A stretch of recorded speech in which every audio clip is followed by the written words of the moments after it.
better when there is a single point of command. This is one of the peculiarities of a union territory, that dual systems of power are built into the structure, which is why in my opening remarks I did mention that it is a learning period for us, understanding where our authority begins, where it ends, where the authority of Raj Bhavan starts, where it ends. That said, I think some of the prickliness is more a figment of imagination than reality. There have been one or two areas where there has been a difference of opinion in terms of whose authority it is. But it's not as widespread as you would like to believe it is. Which is why there is an ongoing exercise on the part of the government to I don't know if codify the word is the right word to use, but at least to put into place our TOBR, our business rules, so that if there's any uncertainty or any clarity that is required, that clarity will be built into the system. On our part, the draft of this is being shared with some legal luminaries for their inputs and their suggestions.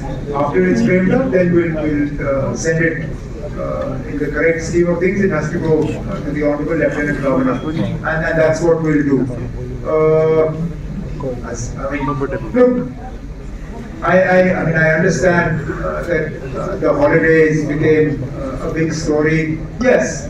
In an ideal world, we would have liked to have had those 2 holidays because it's part of the emotional attachment we have. It's part of Jammu and Kashmir's history. That said, I don't believe either the martyrs of 13th July or Sheikh Omar Abdullah require one day to be remembered. Everything we do in some way is a continuation of their sacrifice for us. Every time a farmer goes out and tills his land or her land, it's part of Sheikh Abdullah's legacy. Every time children go to school and receive a subsidized or free education, it's part of his legacy. This hall that we're sitting in, it was conceived and put into place by him. It's part of his legacy. So his legacy doesn't begin and end on the 5th of December. And similarly, of the martyrs of 13th July. And that's how it is. Saroj Kafeel from News 18 please raise your ये सवाल काश वहाँ भी पूछा जाए कि आपने ये वादा किया था, और उम्मीद करेंगे आप जब वो कभी आएंगे, उनका कोई आएगा, आप उनसे भी पूछेंगे। लेकिन एक बात हम दावे से कहते हैं, जो हमने कहा है उस पर बिल्कुल डटे हुए हैं और करके दिखाएंगे, और जब करके दिखाएंगे तभी आपके पास आएंगे। Thank you. We have received a lot of slips, so I'll call the names now. Request you all to be patient. We'll try and come to everything. Ms. Navid from the Indian Express. Hi sir, since we're here in the dead of the winter, I wanted to get a sense of the state of metering and cabling in J&K to check pilferage, and also what is it costing the exchequer right now to buy electricity from the northern grid. The CS is also here. The pilferage question came up in the in a roundabout way in the answer that I gave. In terms of the metering, it's an ongoing process. It's part of the Government of India scheme. We are committed to implementing it, and we will. Obviously, the more metering that happens, the less pilferage there will be.